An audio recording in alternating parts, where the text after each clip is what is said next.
West and Medea Benjamin, they were actually on a segment of Democracy Now! Now, for those who are not aware, Cornel West, Medea Benjamin, and other faith leaders have been calling for peace, an end to this war with Russia and Ukraine.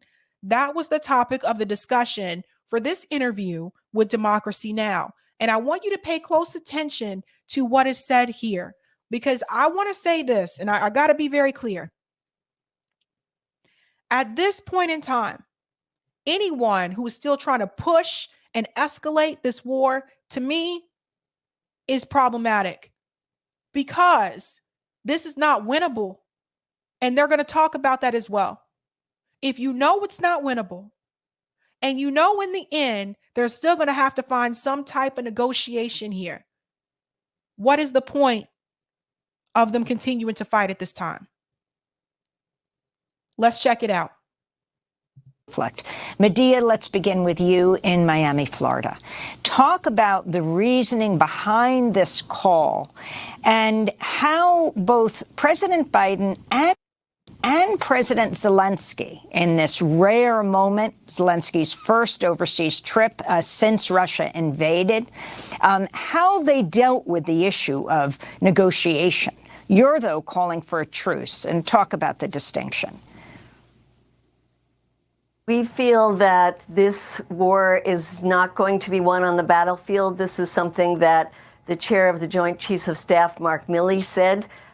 We see that the head of NATO, Jens Stoltenberg, who has been so hawkish on this, was asked his greatest fear. He said, spinning out of control. If it goes wrong, it could go horribly wrong. We see us no longer marching towards a nuclear Armageddon with our eyes closed. It's with our eyes opened. There will not be a military victory. There must be negotiations. And we don't want the moral center questioning this war to be coming from people like Marjorie Taylor Greene, Lauren Boebert, Donald Trump, or Tucker Carlson, who are the people now questioning this war. Listen to what Medea just said.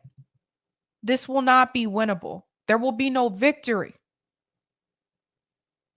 We have to be very careful about having these types of, well, I'm against war anyway, but these wars just to have war. And it's like all this money that's being poured into it. Again, there's profit here, right?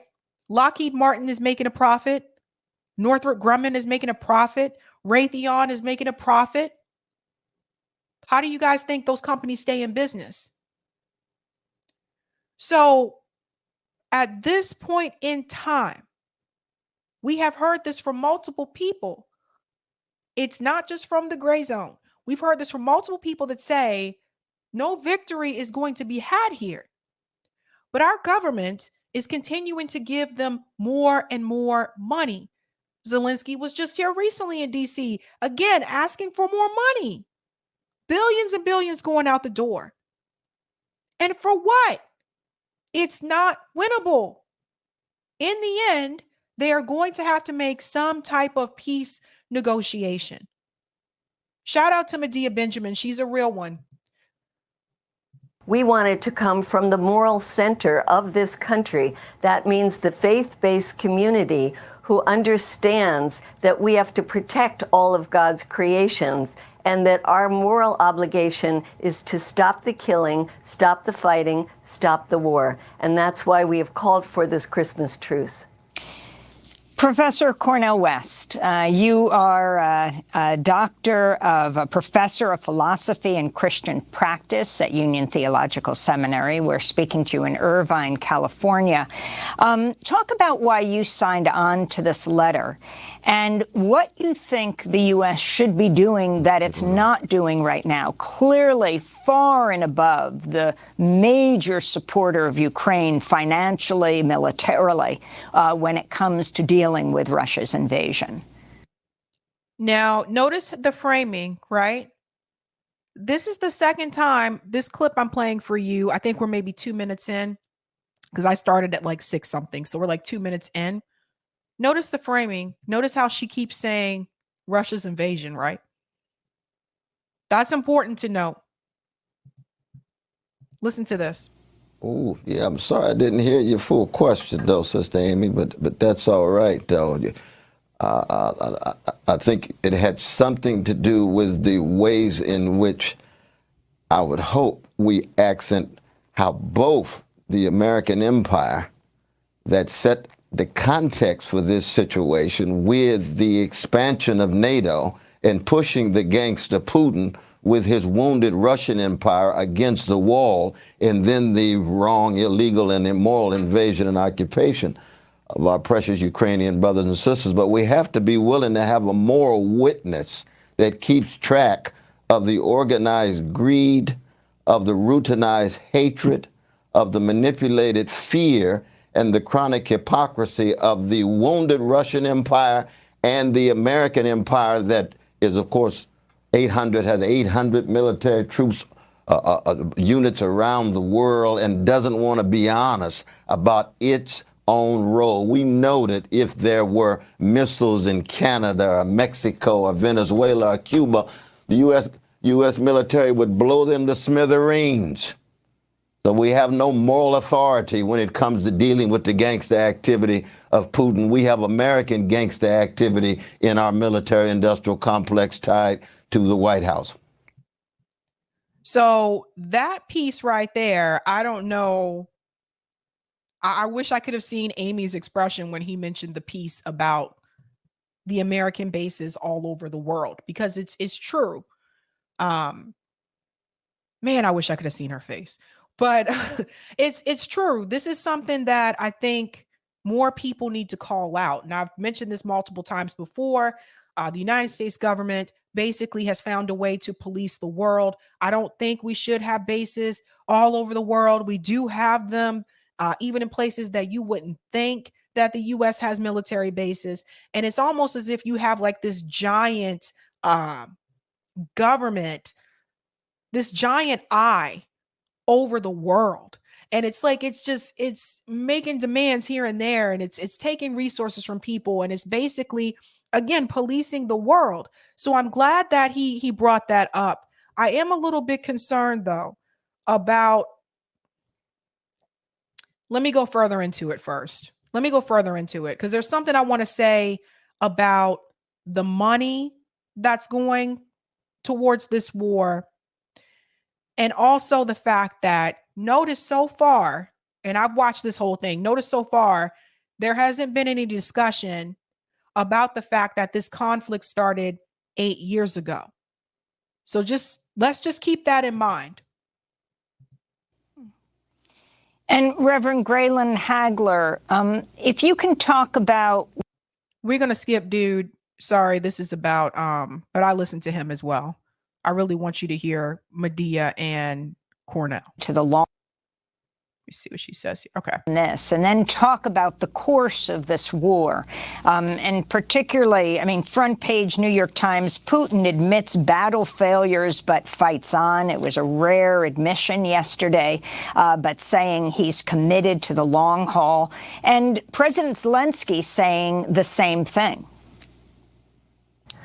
Well, I think it's important to understand that Angela Merkel, in her interview, also said, why would Putin ever trust the West in peace negotiations? Basically using those peace negotiations not to stop the inflow of weapons into Ukraine, but to start pouring them in even more. And so there is no trust on any side at this point, but there is a need for negotiations. Both sides have staked out their positions, maximalist positions on each side. Zelensky now saying they want every inch of Donbass and all of Crimea back, and the Russians saying they now control and owned these 4 regions of Ukraine that they can't even control on the battlefield. But these are positions for negotiations. But the call for negotiations has to come from Biden. The call for the negotiation has to come from Biden. That's the piece I wanted you to hear. Because the thing is, if he continues to keep giving him money, that's not a call for peace. That's a call to keep fighting. He has to be the one to escalate peace negotiations. He has to be the one to bring them back to the table and to say, look, this has gone far enough. We need to have peace. We need to negotiate something here. He has to be the one to do it. And so far, he is not willing to do it. So what happens in the meantime? In the meanwhile, they'll continue to give them money. Just continuing to funnel more and more money. That's right, LB. It would be no more billions for you. Exactly. Just funding more and more money to them. And for what? At this point, so more people can die? Make it make sense. Make it make sense.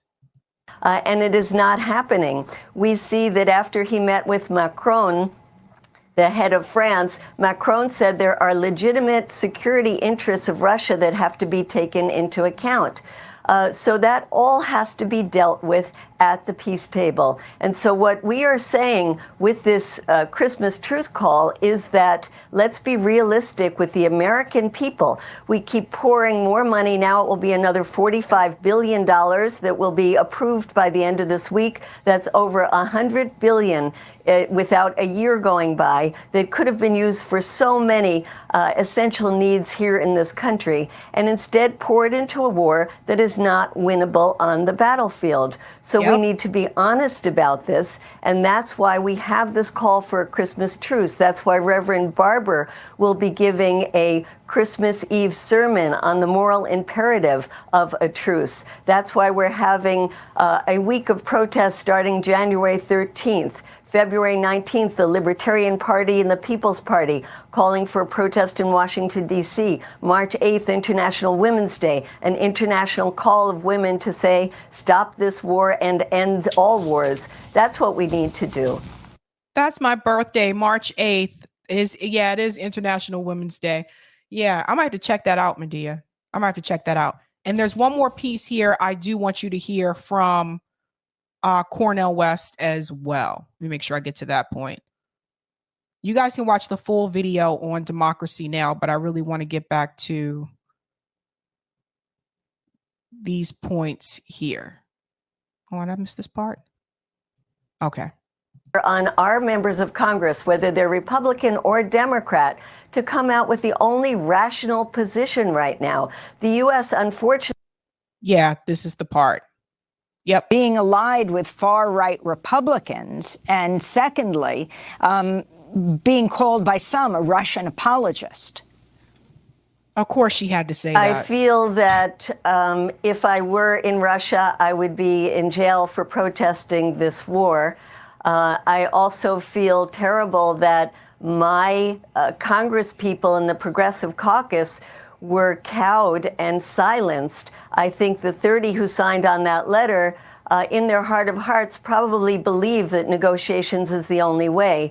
And we have to pressure them more to come out and say that their original stance was right, just as Congressman Ro Khanna stood by that stance on his national television and CNN and got tremendous support for it. We in the Peace in Ukraine coalition have been putting pressure on those 30 congresspeople to come back out and say, yes, negotiations is the right thing. Yes, a Christmas truce would be a wonderful thing. So it's our job to put the pressure on our members of Congress, whether they're Republican or Democrat, to come out with the only rational position right now. The U.S., unfortunately, in the Biden administration, has been against negotiations, nixed the negotiations that were going on in late March, early April, and told the Ukrainians, basically, you don't have to negotiate because we're going to keep pouring more weapons in. This is... And here we are now. Only helping the weapons companies who actually were the sponsors of a reception at the Ukrainian embassy in Washington, D.C. on December 8th, brought to you by Lockheed Martin, Northrop Grumman, and Raytheon. They are the ones who are getting rich in this. The Ukrainians are suffering. The whole world is suffering from this. And we have to get Congress, all of Congress, to recognize this is not in the best interest of the American people or of the entire world. I want to add something here that she just mentioned about those companies. Raytheon, one I know in particular, I know people that have worked at Raytheon. Raytheon in particular, they have been known to do like a round of layoffs when we are not when we are not in conflict with another. So, for example, a couple years ago, they did a round of layoffs. At least the one here in Massachusetts, they did a massive round of layoffs where they're laying off people. Right? Why? Because if they're not making weapons for defense, well, then they don't really have the work there for everyone to do. So when there is no war, there's no conflict that the military, that the US government is involved in, and whether that is intervention, whether that is drone strikes that are happening as well, if none of that is happening at that point in time, well, then they'll do these mass layoffs and they'll say, well, because we're not making the weapons for the government. There are some companies that do both. They do defense and they do commercial. And then there are those that focus heavily primarily on defense. This is why I tell you war is profitable. Those companies, that's how they make money. Let's finish up with Cornel West here. I want to put that same question to Cornel West, where you find yourself on the spectrum, and those that say a negotiated settlement now only serves Vladimir Putin, and Zelensky's push right now is to not only hold ground, but to, with the Patriot missile system, go on the offensive. He says it's the only way to win this war.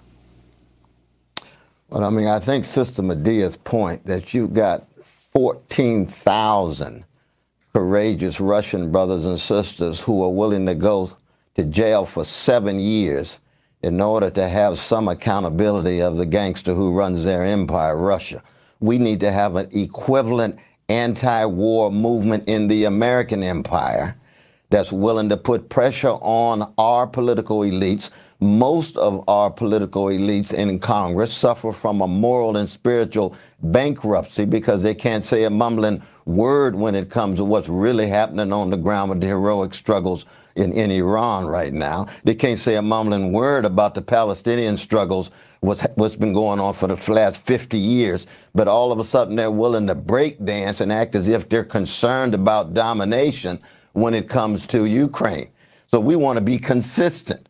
We want to support any people who are dominated, whether they're Dalits in neo-fascist India, whether they're landless peasants in Brazil, whether they're black people and working people in America, whether they're workers in the UC University California system, and not a mumbling word from Democrats like the governor, Caven. We want moral consistency. That's what Martin King was calling for. That's what Dorothy Day was calling for. That's what Rabbi Heschel was calling for in the 60s. That's our legacy. And what that means is we're going to cut against all the grains in the name of truth and in the name also, we hope, of justice and even some beauty.